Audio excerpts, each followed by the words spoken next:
In order to move faster, you need to create movement, even though it's not going to be in the right direction to start with. You need to start the engines, you need to shift gears, you need to move the car a little bit. Once this happens, it's easier to turn it left and right. When it's stuck, almost impossible. If you wait, you will die anyway as a business. So create movement to move faster. Welcome to the Learn It All podcast, the show for today's leaders who want to get ahead and stay ahead, because we believe great leaders aren't born or made, we're always in the making. I'm your host, Damon Lembi. I'm a two-time best-selling author and CEO of Learn It, a live learning platform that has helped upskill over 2 million people. Joining me today is Didi Azaria, and Didi is a serial entrepreneur, and he was a co-founder of Sisense, which he helped scale into a unicorn. And now he's transforming the field service industry as the CEO of Workiz.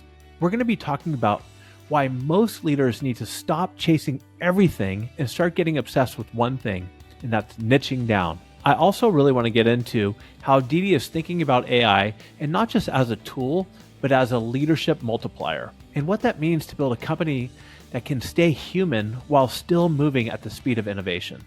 I'm going to ask him to share the simple mindset shift that separates reactive leaders from proactive ones, and why execution, not ideas, is the real superpower to high-performing teams. You know, when you and I spoke last, you were saying that we're going through one of the most exciting technical revolutions in the history of the world, exciting and dangerous. So what do you think is going to be the difference for companies and leaders who thrive versus those who just get left behind? Oh, you're sending me to swim with the sharks. I love this first question. So the future, many of us will say the prophecy is meant for fools, but I will try to be a fool just for this question. I'm considered to be an AI expert. I have AI patents in my old good old days at Sisense, and I believe that I can identify a few trends that will change our day-to-day life. I'll start with the most extreme one. In the next 5 years, phone will be non-relevant. So your iPhone, your Android, you will not hold them anymore. This is a huge change for most of the browsing, swiping people. What will we do? That's an enigma, but that's my first prediction. The second one would be we would start to see a world of once we call them A players, I'm calling them AI players. So the A players that will have the skills of AI will manage a lot of, agents. You will have the A player managing a lot of agents, whether it's sales, support, development, and they will become your real A players. You will pay them a lot, and their output is going to be probably 10 times of what they do today. We currently see that. I mean, as a reality, it's at Workiz today. Our development team, marketing team, almost everyone in the company, and we have hundreds of them, is almost tripling their output. And this is in 24 months of, since GPT really emerged. If we manage to do that in 2 years, and we're in an exponential, again, this is my prediction, in 1 year or 2 years, we might see even 10-fold. This will change our requirements. Do we need to hire more people? Probably less than before. Do we expect people to do more? Probably yes. Can we shift our work week into 4 days? Probably yes. And all those things are the impact of this little revolution we have on our hands. And so what does that do for entrepreneurs or executives who are kind of stuck in their way and not open to change? Where's that going to leave them? Let's start with the present. The present is pure FOMO. We all see all these tools, and everybody, all the top guys right now are speaking about, I'm doing this, I'm doing that, and you feel that you're left out. So at the present, FOMO is not a great strategy, okay? I see successful leaders as ones who are experimenting, but not trying everything. Just trying one thing, be an expert in it, and then move to another thing while teaching your skill set to your management team and downwards towards all employees. This is probably the best way. We already know in the software industry, in the high-tech industry, you have many, many different coding languages. Some of them are more successful than others, and it's very similar to ChatGPT and other platforms out there. Just decide on something, whether it's Gemini or OpenAI, and be an expert. You would be surprised how many of my colleagues, not at Workiz, just friends that are currently CEOs, are still searching the web for news or for, research stuff. There is a very simple, I just showed it to one of my employees yesterday. Create a task that is running every day, 8 a.m., ask the task to give you only new stuff, just because it has context, right? And suddenly your life is so much better. And he basically, like in poker, right? He said, I'm going to raise. I said, what are you going to do? He said, this is the beginning of a revolution. The next step is basically summarize, create thought leadership pieces, and choose one of them that is going to be a very good fit to Workiz. Just think about the amount of time that this marketeer is saving itself by creating a task. I introduced to the task. He was smart enough to take it to the next step. So with this example, I would advise to anybody who listens to us, just experiment, but dive deeper. Understand the features that help you to solve your pains or to take, to solve the time or the tasks that are taking a lot of time. Once you do that, you become the AI player. I like that. And so what I hear you saying is there's an abundance of tools and AI stuff out there. Kind of hone in on one and get really good at that without trying to be the jack of all trade, master of nothing, and just get better and learn. And then, like you said, one way to make it even stickier is to teach it back to your team. So you're modeling the behavior yourself of using it, getting better at it, and teaching it back to them. With that, I want to take it back a step. Can you share with us a little bit your journey as an entrepreneur? Absolutely. I started my entrepreneurial life when I was 13, I guess. I'm very old, so we had these very new modems, 56 or whatever the number was, a lot of noise happening behind the scenes. And my crazy idea, it was a stupid idea, but that's how entrepreneurs think. Like, I was listening to the sounds of the modem, and I said, I can probably record the sounds and save everything on a tape, on a cassette, right? And I tried that. Wasn't a crazy success, but it was probably one of the initial storage ideas that I had in my life. Then later, I went to an elite unit in the army. When I digitized everything, I made a huge impact in where I've been. Spent there about 3.5 years. And over there, I realized what it is to be deep. How important it is to be deep. How important it is not to cut corners. And when you do that, you become an expert. And when you become an expert, there are very few surprises that can shock you or can, the fight or flight, you usually fight when you have this depth. And as an entrepreneur, I think this is one of the most important lessons I had in my life. Understanding that you have a plan. It's going to fail, maybe. You need to have a plan to the plan. You need to have a third plan to the second plan. And if you have that, you're going to feel very comfortable running the first plan. So that's my second lesson in life. The first one was, even if it's stupid and you love it, just go on and do that. The second one is go deep, no cutting corners. The third one is don't start when you're very young. I co-founded Sisense with 4 of my friends. This was 2004, right after school. I finished my degree in computer science. We were young, stupid, and we loved the vision of being rich or, being very successful. But we made so many mistakes And to any entrepreneur today, I would suggest if you want to have an entrepreneurial life, just go on and work at a startup company. See how it goes. Let them fail for you and learn during doing so. And this is true for small business like plumbing company or HVAC company and a startup company. It's very similar. If you're not sure how to price your product, if you're not sure how to create a GTM, marketing, sales, just see somebody else do that. Allow them to make the mistakes, learn. After a couple of years, you will be much more prepared to this amazing journey. And I love it, right? If I'll go back in time, I'm probably going to do it again, but I would never recommend it to anybody else. I live in chaos. That's where I thrive. But for most people, that's not a good journey.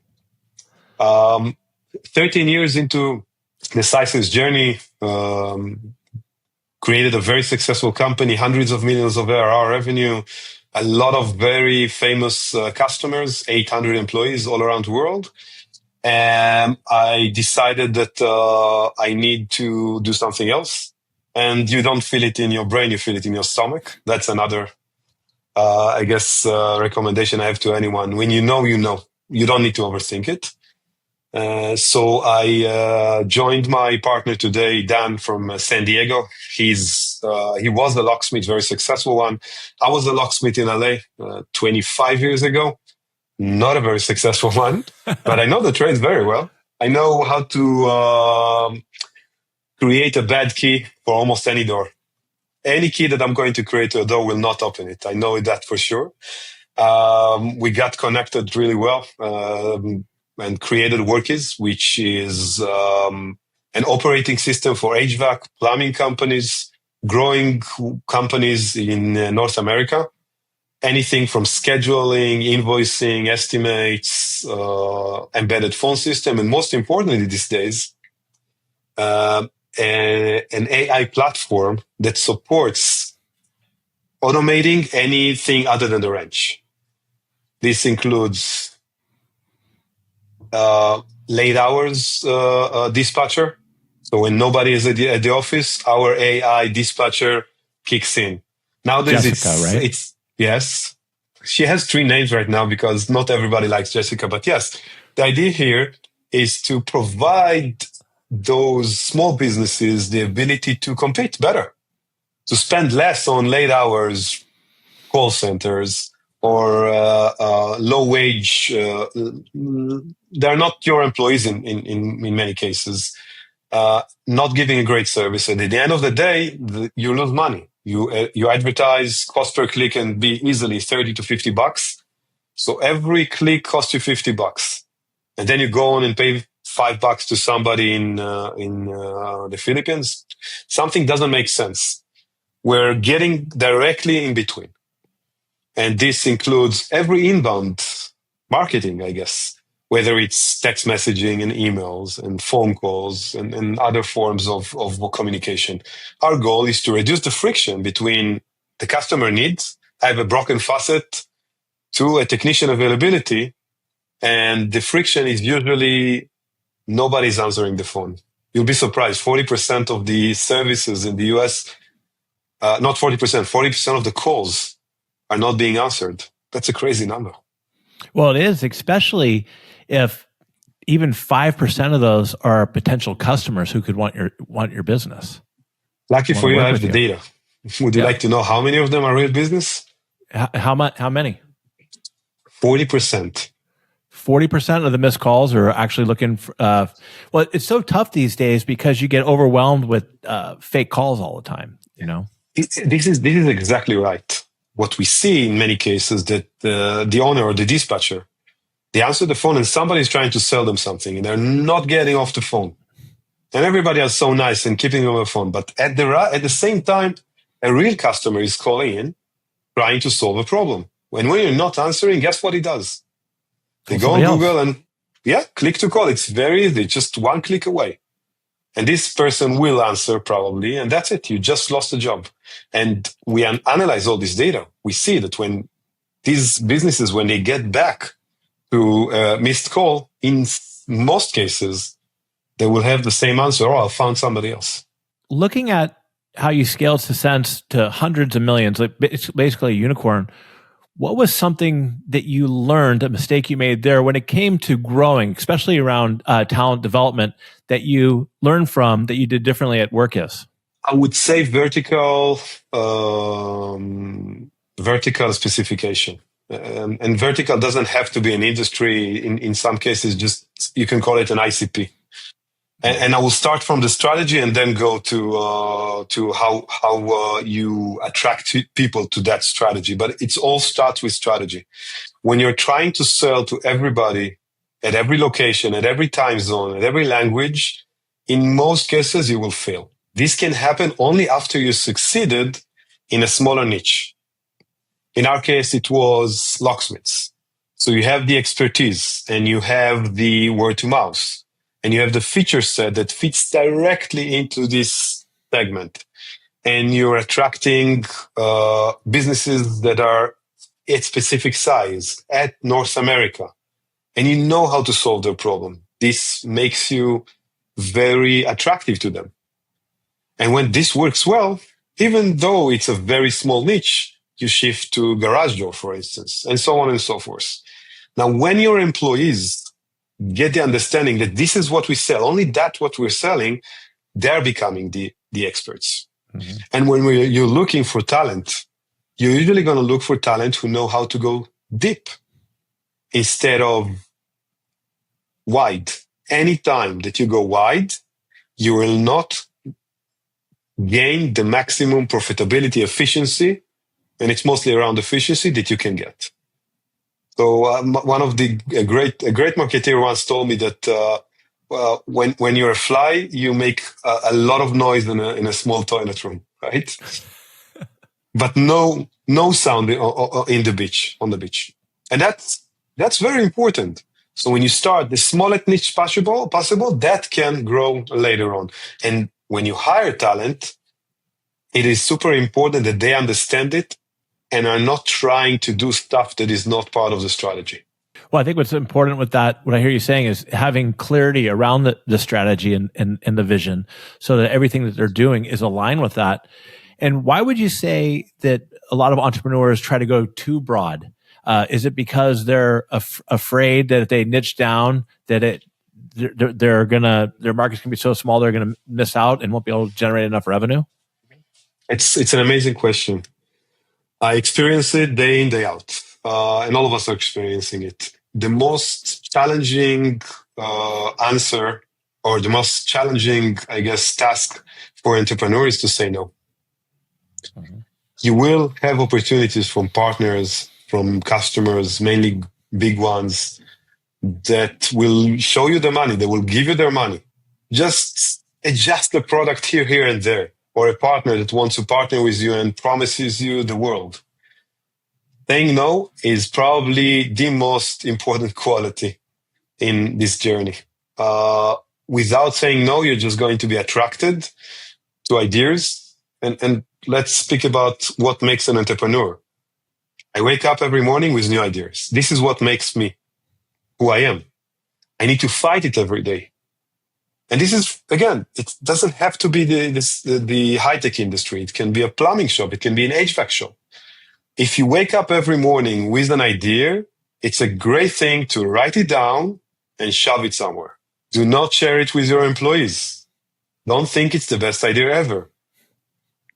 You can only choose the next idea when you have vacancy to move on.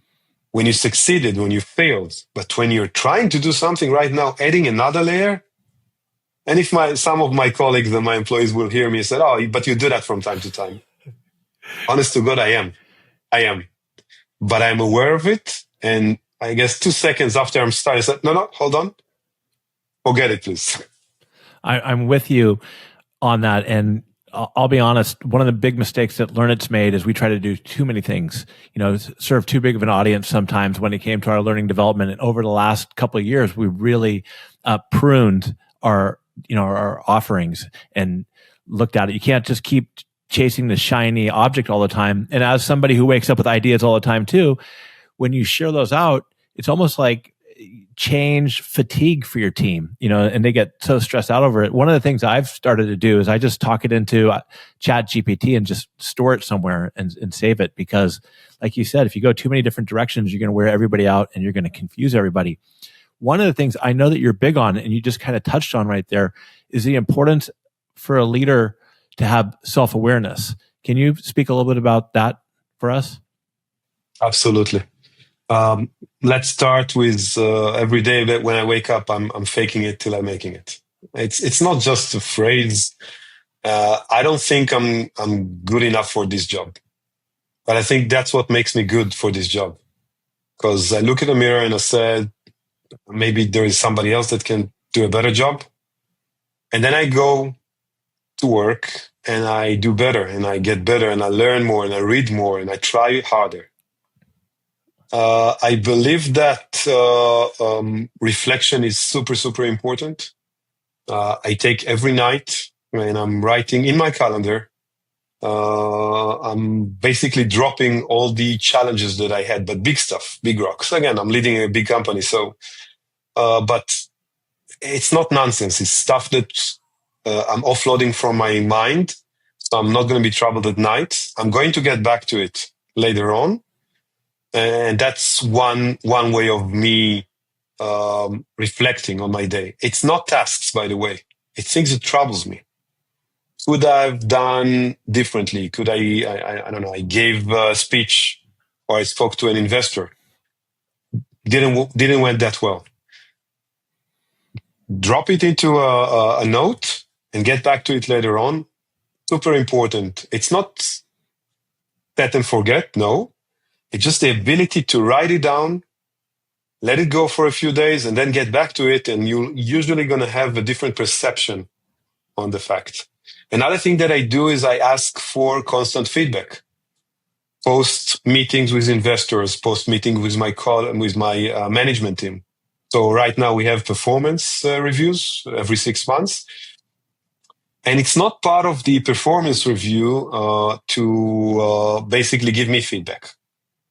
But I believe that this should be a part of this process. So every time that I'm done with their review, I'm asking for them to be brutally honest. I'm asking for them to tell me how can I be a better leader for them? What am I still lacking at? And when I hear things from more than one person, I'm usually going to try to change that. Lastly, I'm using external resources.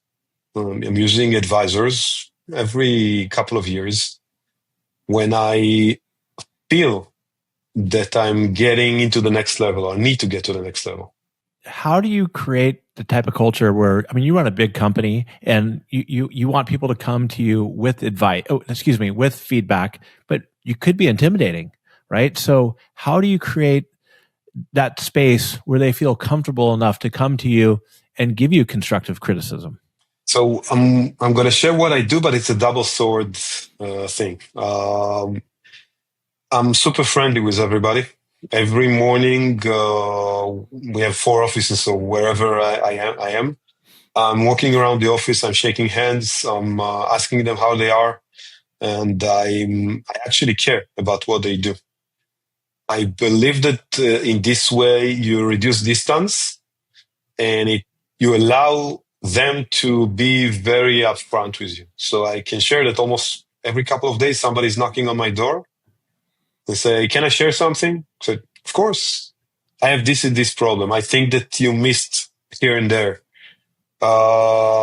That's one way of doing it, but not everybody feels comfortable to share. So what we do is every quarter or every 6 months, depends. We create an anonymized survey where people are asking questions and very hard questions, and some of them are critics. And I face the entire company, admitting stuff that I failed at, or explaining stuff that were not clear enough. Both of them, by the way, are my fault. And taking responsibility for my mistakes, I think it creates the ability for anybody to tell me that I'm making mistakes.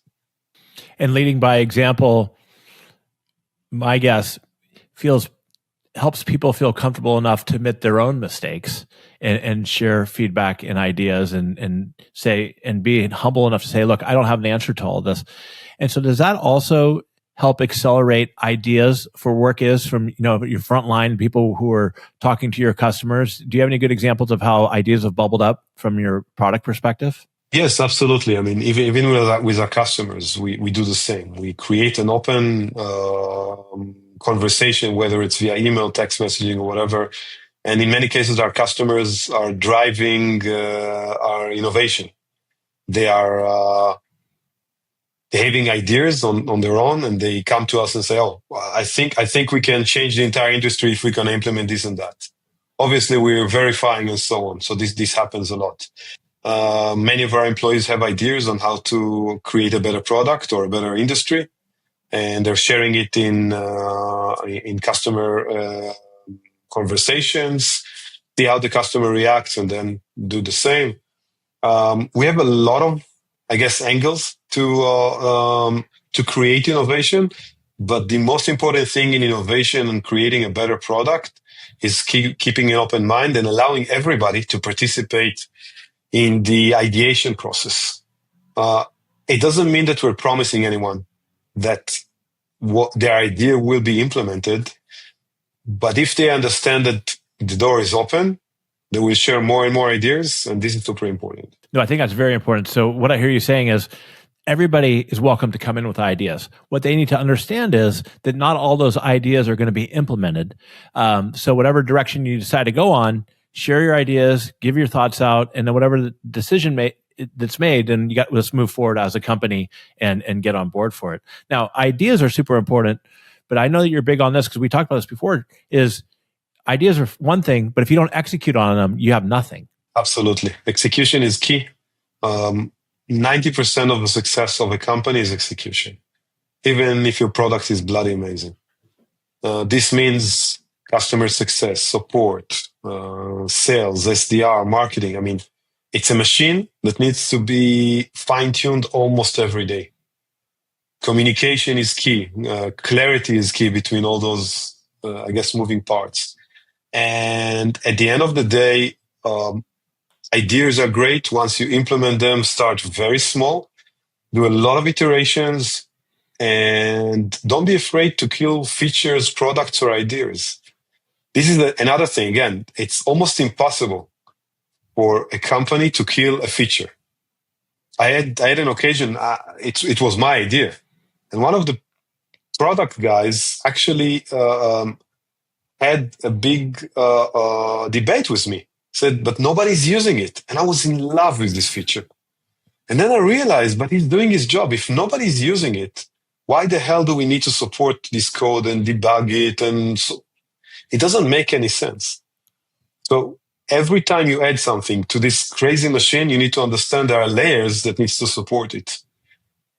And if you're making the wrong decision, it has consequences. So again, ideation is great. Not implementing is okay. It's not a problem.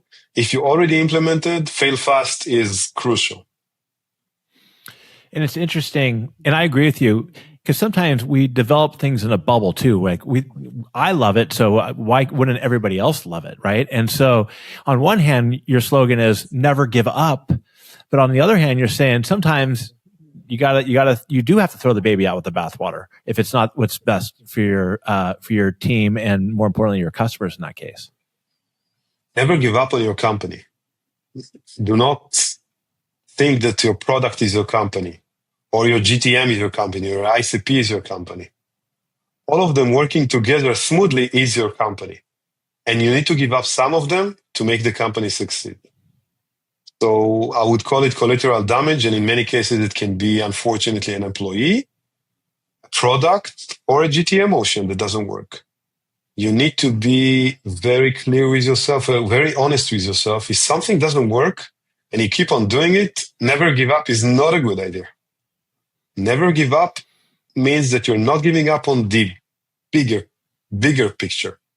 But all the rest, iterations, changing, testing, change all the time until you figure it out. This is, for me at least, means not to give up. what have you learned from your early days as an entrepreneur to now that you've really shifted on?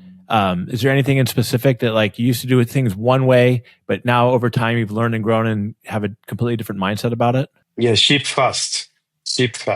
And it doesn't matter what it is. When we overthink something, in most cases, we will need probably the same 10 iterations to make it successful. When you ship fast, whether it's a laundromat, whether it's a hairdresser, whether it's HVAC, doesn't matter. Have the concept, make sure that your business plan is valid, at least, that you're not going to crash your business and burn it. But in general, the longer it takes, the harder it takes to be successful. And this includes features, products, GTMs, and so on. And at also, Sisense, great example, by the way. At Sisense, it took us 4 years to ship the product. In the AI world today, we're talking about days or weeks to ship a complete product that sells. We live in a different world, and it even emphasizes more the challenge of not shipping very quickly.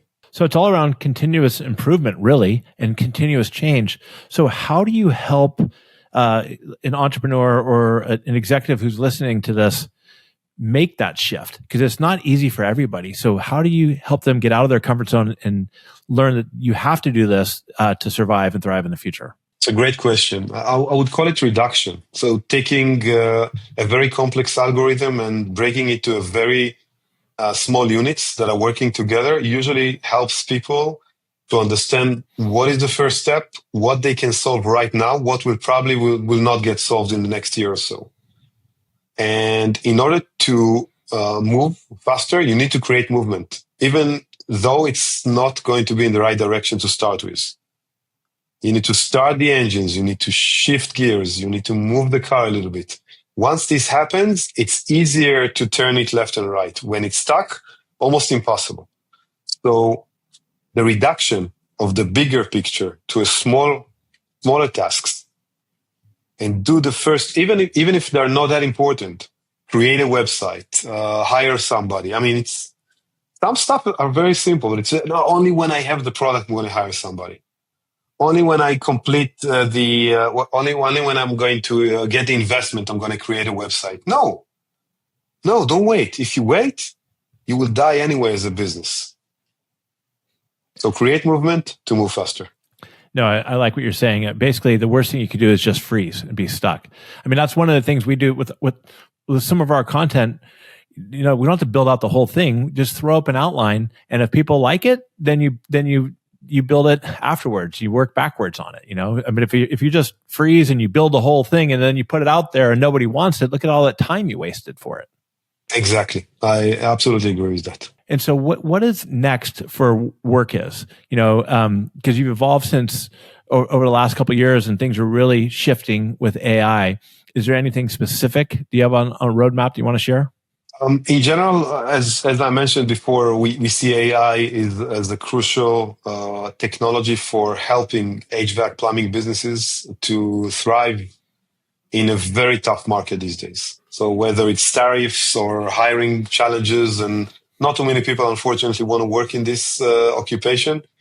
Guys, if you hear me and you want to be a plumber or an HVAC technician, it's very profitable.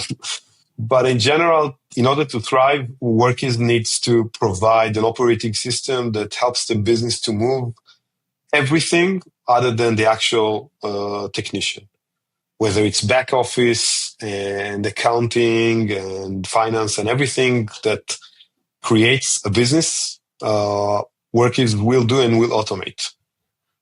We look at our software as a platform that drives revenue, that helps scheduling, but at the end of the day, it manages a growing business. And if we can reduce our entire CRM into a dot, into a nothing, into a no UX, this will probably be the next step for almost every company out there. And is the field service industry, is it a tough one to get to shift because of maybe some traditional ways of going about doing business? So maybe you got a good story we could share about a success? You're referring to GTM in the field service industry? Or just automating some of the typical tasks? We have great stories out there, but in general, let's start with the dispatcher.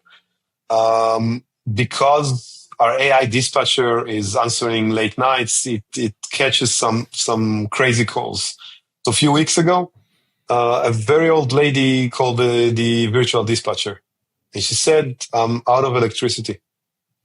And obviously she's scheduled, but the virtual dispatcher asked her, and I was very amazed to hear that. Excuse me, lady, but are you alone at home? She said, well, yes, but assuming you don't have electricity, are you calling me from a cell phone? She said, well, yes, but can you share with me your battery life?